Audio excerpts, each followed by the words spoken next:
אהלן. למי שמכיר אותי וגם למי שלא מכיר אותי,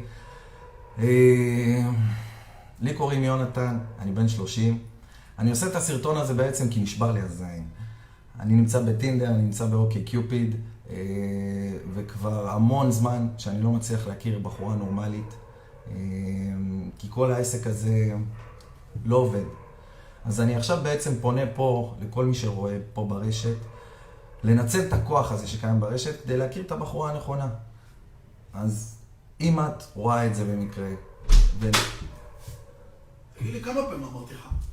מה אמרת לי? 1000 פעם אני אומר לך אל תיגע לי באבוקדו, נכון? אני אומר לך אל תיגע לי באבוקדו. מה אתה רוצה? אבוקדו, אני קונה את זה בשבילי, אתה נוגע לי באבוקדו, העין שלך על האבוקדו שלי? מי נגע לך באבוקדו? מה יש לך? סמא, אתה עוד פעם תקרב לי לאבוקדו, אני אומר לך, אני דוחף לך את האבוקדו לתוך התחת. איך אני? בוא משה, תירגע אחי. אל תקרא לי משה. אני הבן זוג של אמא שלך, אתה תקרא לי אבא, הבנת אותי? סמא, מה אתה עושה פה? מה, אתה מעונן? אתה מעונן?